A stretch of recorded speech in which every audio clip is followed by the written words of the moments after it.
Hello, ladies and gentlemen, and welcome to the Coast-to-Coast Combat Hour. I'm your host, Matthew Hawkins, and as always, I'm joined by my co-host, Ed Carbajal. Ed, we made it to another UFC pay-per-view weekend, UFC 318. How you doing, my friend? Pretty good. I made it through all the storms. I didn't drown or my car didn't wash away. Nothing happened. I was 20 minutes from all that, but thankfully it didn't touch the area I lived in. Not struck by lightning or anything. So hopefully that's the end of that for the summer. But Well, it wouldn't be a proper summer if you weren't having crazy weather and I didn't have fires popping up all around. it's part of life where we live. So yeah. So we're doing a rare Friday pay-per-view event preview because of our scheduling issues and stuff. But I feel like it kind of worked out because as we were checking before we started recording, we didn't lose any fights. Nobody got in any brawls or nothing crazy happened. So far, so good. The card is holding together. I kind of feel cheated. I kind of feel like we should have had a bunch of breaking news happening right now. And, you know, like every other Friday when we're not recording, when our fights are 3 days old on our picks. But, yeah, everybody made weight. So that's nice to see. They're in New Orleans for Dustin Poirier's retirement fight. And we'll see how it happens, you know, or what ends up happening there. As far as the card goes, kind of feel like I want to say they use like kind of the Conor style, but I don't know if this is the week to be mentioning anything about Conor's style on anything. I feel like it's kind of a main event run card. Names on the card, some fighters I like on the card, but overall for a pay-per-view, the fights need to be good. Fights need to carry the you know, they need to produce to carry this card because there's not a ton of ranked fighters. It's actually a pretty low amount of ranked fighters. No title fight on the card. You know, but with that said, like I said, there are some good fights, some good fighters and fighters that people will recognize the name of. Where do you want to start? Want to kick off the pay-per-view here? Yeah, we could look at the pay-per-view. I forgot. Was there one more thing I wanted to talk about? And again, we're doing this on Friday, and I've been up since 6 a.m. and I trained this morning, and so I feel like there was something that I wanted to bring up before we got into the fight card. It wasn't Conor's unit. I'm trying to. I mean, your popular things this week. If it wasn't Conor's unit, I'm guessing it was your extreme interest in John Jones returning to the cage. No, no, it's not that one either. Yeah, I can't believe that. You had mentioned the press conference. Anything to do with that? I know that has to result with the first fight, but well, no. When we get into the card, I'll mention that. That I just wrote down before we went live. But I feel like there was something that I wanted to talk about, and now my mind is completely blank. Oh well, that's what happens when you've been up since 6 a.m. and you rolled over. The first thing you did was roll around with a bunch of dudes. Anyway, yeah, I guess we'll get into the card. Fuck, I can't believe I forgot what it was. It'll come back to your head. Yeah. Let's just take a look at the card and just see what we got brewing for this tomorrow night on ESPN Plus pay-per-view. So as mentioned earlier, Dustin Poirier, Max Holloway 3, the retirement fight for Poirier headlines the card.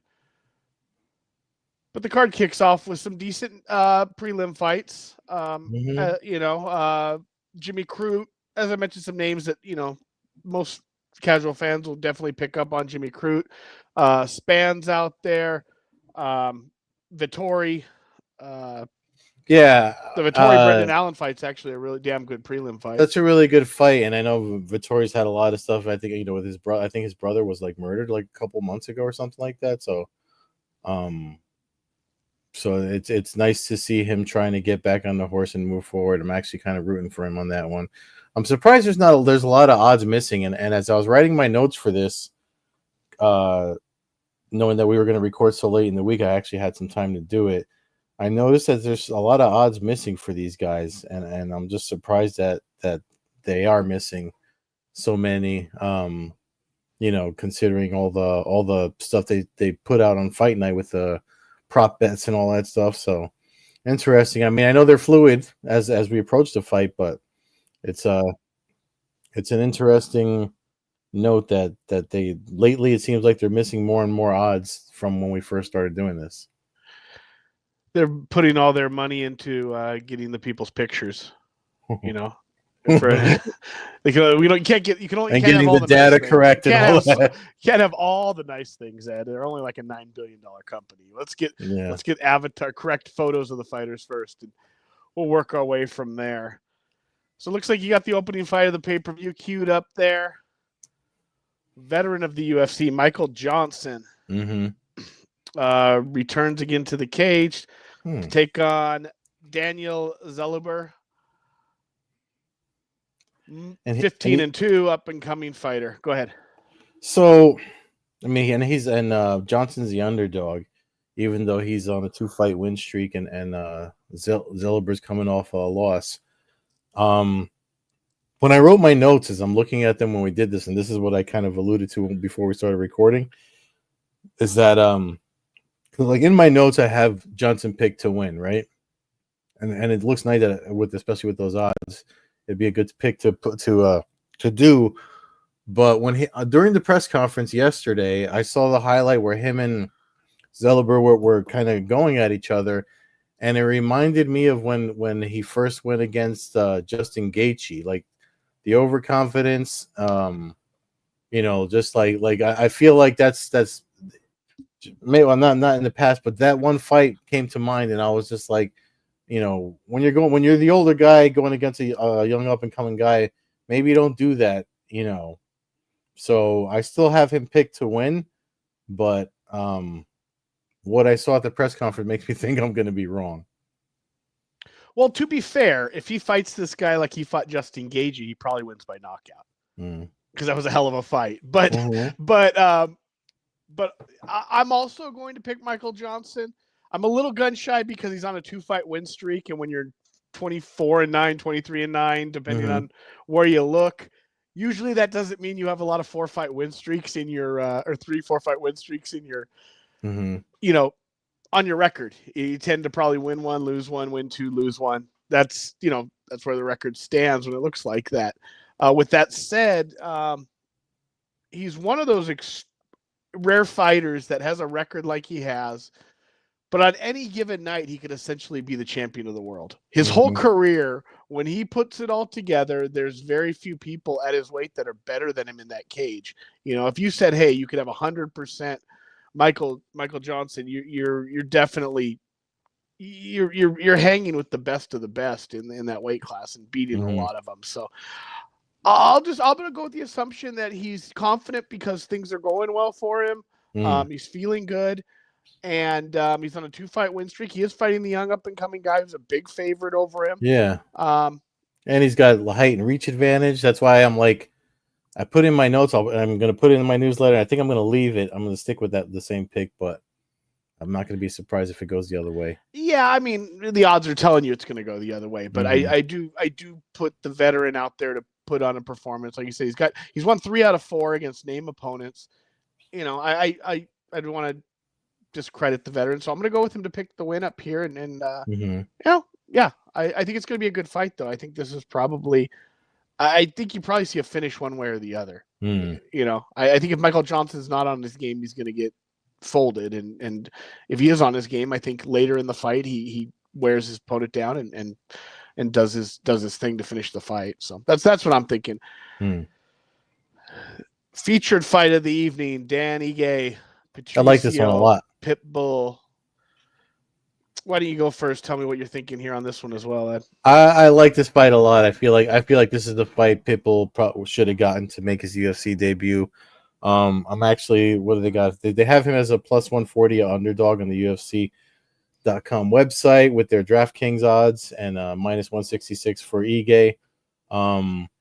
I just think now that Pitbull got through the debut hump, the UFC jitters, whatever it is that fighters go through when they finally get there, I think Pitbull is past that. He's been wanting to show what he's got to the UFC and UFC fans for all the time he was running, on top of the food chain at Bellator. I think his experience will speak for a lot. That loss that loss is to the glass man, Yair Rodriguez. It is what it is. But because you saw he's injured again, right? Like the whole Guadalajara thing, and like, I didn't know he was injured. I just yeah, thought they yeah. That's why decided to I'm just like, bypass him. dude, like that whatever. But that's a whole other conversation. But yeah. So I actually like this fight for Pitbull. I actually like the matchup. I think it's gonna. I could see this being. I could see a lot of highlights coming out of this because Dan Ige is no joke either. I just feel like their fighting style complements each other so well, but not for each other, for the fight fans. So I like this fight a lot, but I'm still going with Pitbull. I don't know where to go with this fight. I wish this was Patricio's debut. Yeah. Didn't look great in his debut. Had his moments later in the fight. Wasn't a complete failure. I mean, everything in me wants to pick Pitbull because I'm a huge fan of his, but I'm unfortunate. I'm going to go with Danny Ige. I think I'm afraid what's going to happen is Pitbull's going to come out too anxious, and I think the nerves might be a different thing this time because it's kind of put up or shut up. I think they're paying him good money. He's likely was a big name free agent they signed. I don't see this version of the UFC hanging with a 38, 39-year-old fighter who goes 0-2 to start his career, making what I believe Pitbull's probably making to fight. Yeah. I hope Pitbull wins. I don't know. I feel like maybe his time has passed, and he's 3-4 years too late getting to the UFC when he could have been, when he could have been the big three of this division with Volkanovski and some of the, Holloway and those guys. And I just think now it might be too late. So I'm going to pick Dan Ige to win a decision. And I hate that those words are coming out of my mouth, but I'm just going with it. Does it have the odds on that one? Or is that what it was? Yeah, no, they have odds. It's he's underdog for Pitbull, 1+140 to -166 for Ige. So the odds makers seem to kind of be thinking similar to me, I guess, in a sense, because 3 years ago those odds are -400 for Pitbull. What I mean? So we'll see what happens, but I do think it's going to be I do think it has potential to be a very good fight, and I hope it's a showcase for Pitbull. I kind of have that feeling. Yeah. That, Yeah. Because that first one again against. Yeah, but it's not even that one. It's a couple of his rises. It's been slowly declining, and in this sport, it usually doesn't slowly decline. It usually you hit a brick wall really hard. So I hope that's not the case, but we'll see Saturday night. Tomorrow night, yeah. These two guys, Kevin Holland versus Daniel Rodriguez, both of them coming off of wins. No odds listed for them, but I would assume because he's a fan favorite, Holland is probably the favorite. I don't know, man. You go first. I have my notes in front of me, but at this point, I feel like Holland should essentially be nicknamed like Mr. UFC. He's like the Akira Shoji was of Pride. Seems like he's just fighting every damn card. Wins, loses, draws, crazy stuff. But generally puts up a good fight. I picked against him last time, and he made me eat those words. He had a great performance in his last fight. I'm not a big fan. Daniel Rodriguez doesn't do it for me. I'm not big on his run. I mean, I understand he's got a big punch, stuff like that. There's just something there. I just don't. That leads.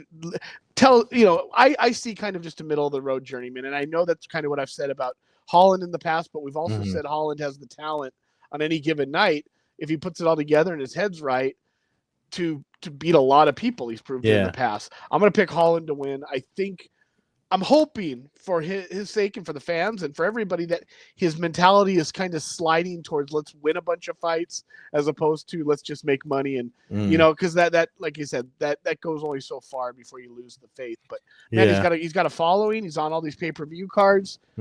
He's durable as a mother. fucker. You know, Yeah. he's the opposite of Yair Rodriguez. You know, he fights more Yeah. in 3 months than Yair Rodriguez fights in 3 years. So Yeah. I'm not going to bash a guy who constantly shows up, constantly Yeah. fights, always seems healthy, always seems to be in a good mood, always seems to have a fairly good attitude.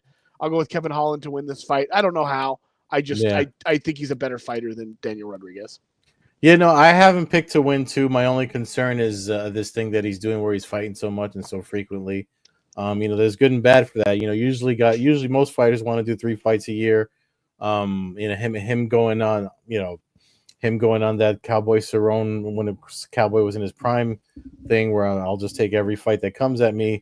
On his side, yeah, I mean he's getting paid, he's getting money and stuff like that. But you got to wonder when the body starts to shut down and say I need a break. But if he doesn't need a break, and I saw that they're only like maybe because he fought in June and then Rodriguez fought in May, so maybe that's not so much of an issue. It's only like a month difference between the two of them from their last camp, so it could favor him if he likes it though, and he is I always kind of lean towards the lanky fighter, and between the two of them, he's the lankier fighter. So I'm with you on that. I'm picking Holland to win as well.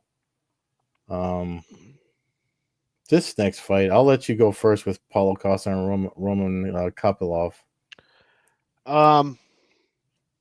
So to me, this is kind of the giveaway of like this card was just kind of thrown together with a main event. When you take a fight that was supposed to be the opening fight on the previous pay-per-view and suddenly it becomes your co-main event, that tells me that they kind of mailed it in on putting this card together after they got Holloway and Poirier signed. With that said, it's a cool fight. Costa's cool to watch fight. I'm gonna take Kopylov, and I don't know. I don't think he's a better fighter than Costa. I don't know what you get out of Costa, and I feel like fights. He doesn't have a ton of losses, but I just feel like he's lost fights he should have won, and he just doesn't. And I feel like this is a fight he should win, and he's probably going to figure out a way to really shit the bed and do something stupid. I don't know. Like I said, I'm kind of a fan of his. He kind of reminds me of that old school Pride fighter, Yeah. And that's not insinuating anything necessarily. But, yeah, I don't know. I would. He's a fighter I won't put money on. Let's put it that way. I'm not letting him decide whether I'm eating that night or not. And this is another one. Oh no, there's odds, and they have Kopylov as a favorite, which is why I'm leaning Kopylov too. And it just seems sometimes too with Costa, he's probably one of the most on or off fighters that I've watched in all my time watching him fight. Okay, he's muscular and he's got the secret juice gimmick and all that stuff, but like when he shows up to fight, either we're gonna get a killer or we're gonna get a guy that gasses in like the first round. You know what I mean? And it always seems to be that way. And I feel like the longer he fights, the more we're going to see the latter of what I just said, which is why I'm picking Kopylov to win this one. Yeah, I just say. I mean, sounds like we're on the exact same page with him, But Costa could go out there and look like prime Vitor Belfort and end the fight with a spinning wheel kick too, and you know what I mean? Like that's why he's such an enigma of a fighter, because you just don't know what you're gonna get. But like I said, he's just so inconsistent that you can't be sure about anything. Main event, trilogy fight: 2 wins for Dustin Poirier, 0 wins for Max Holloway. When I said there was no championship fight earlier, I guess I forgot that this is for the BMF championship. Yes, it's the Money in the Bank belt.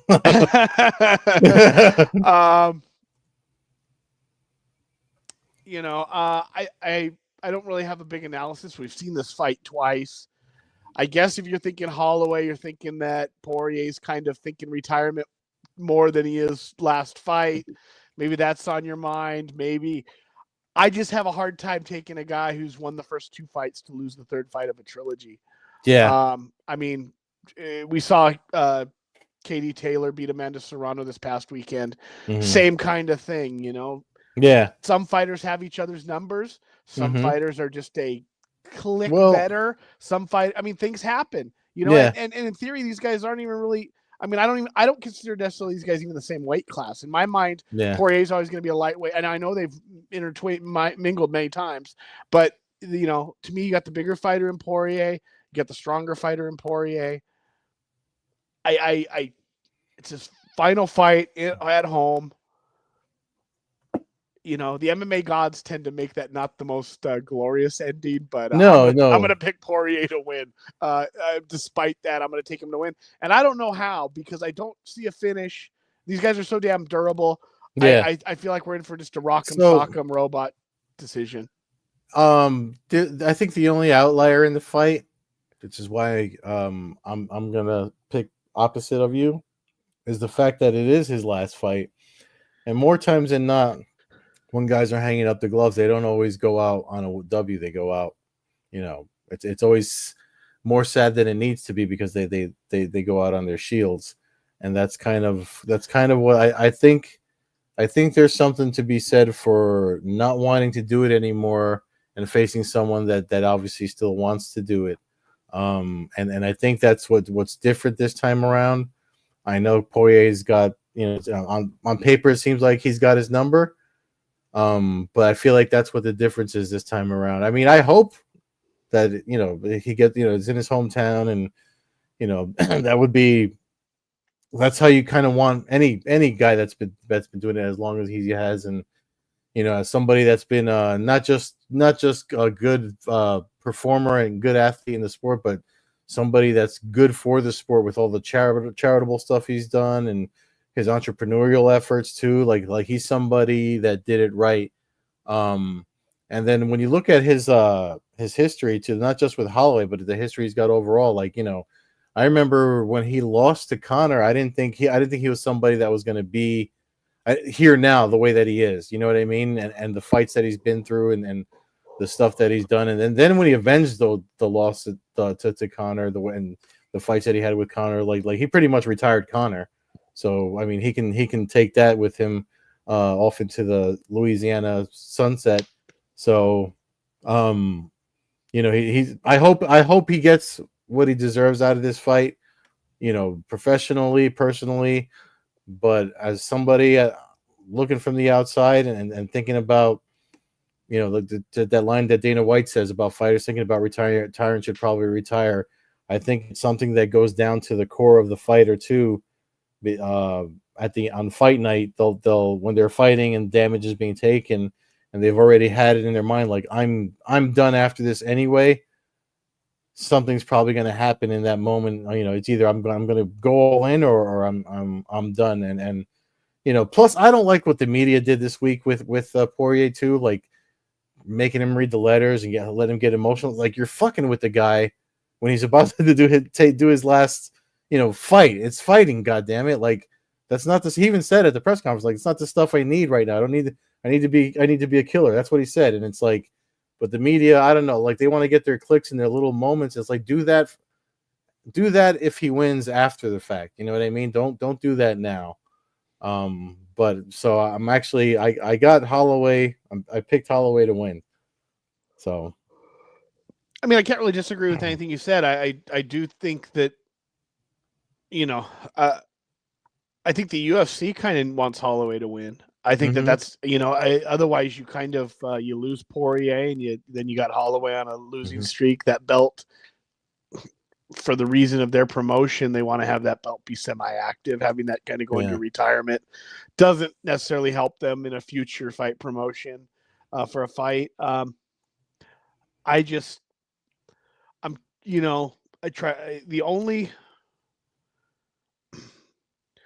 trilogy off the top of my head I can think of that and it ended up being 4 fights was Rampage and Vanderlei was the only one that I could think of where somebody lost the first 2, and then avenged and won the 3rd one, and then eventually also won the 4th one. I just don't. I can't think of any other. I'm sure it's happened, but I don't think it's very common where somebody loses 2 and then eventually beats the guy. Yeah, I mean, usually you don't even get to a trilogy in that situation. Yeah, I mean, you had it with Shamrock and Tito beat Shamrock 3 times.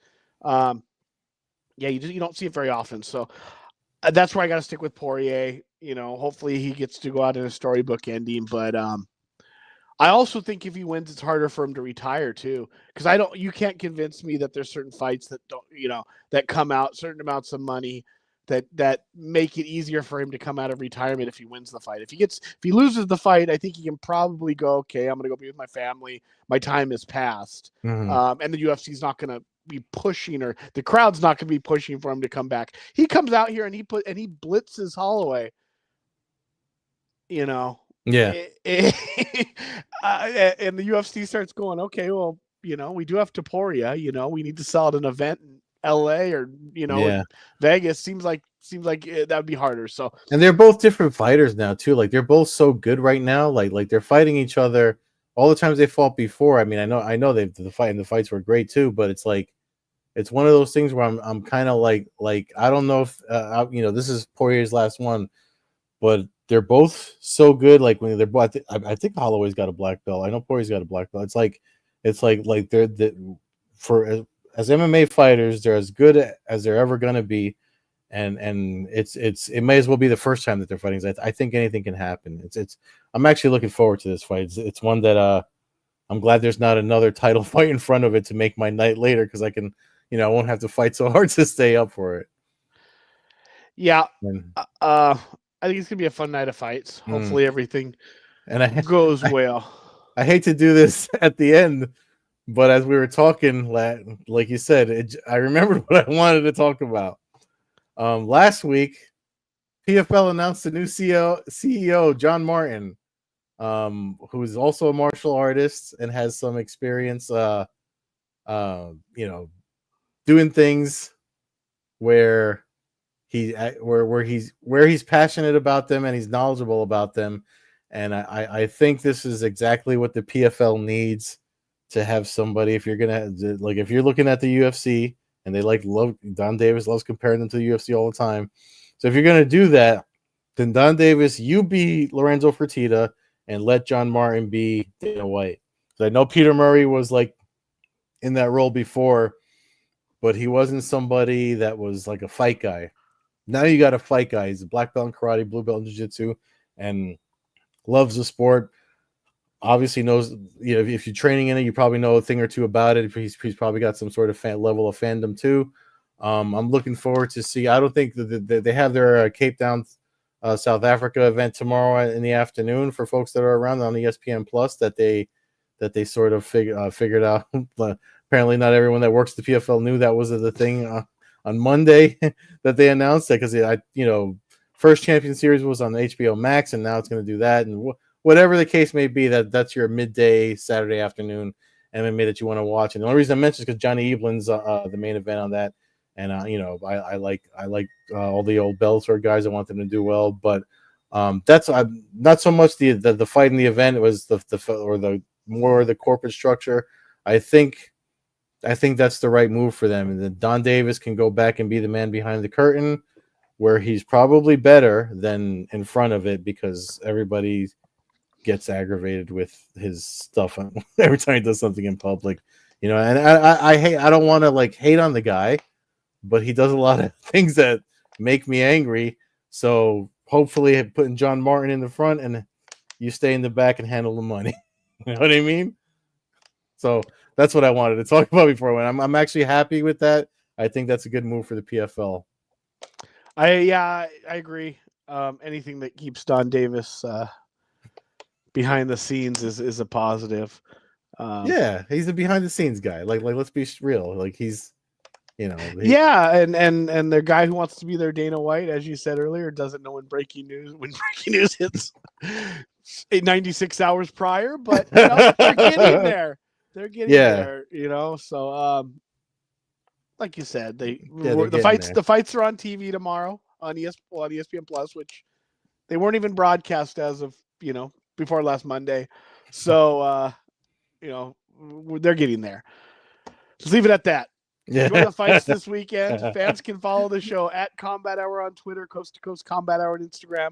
Follow me, Matthew Hawkins, at Fight Fan Hawk on Twitter, MMA Hawk 21 on Instagram. Follow Ed at Carbazol on Twitter, Carbeers on Instagram, Old Ed Carb on Twitch.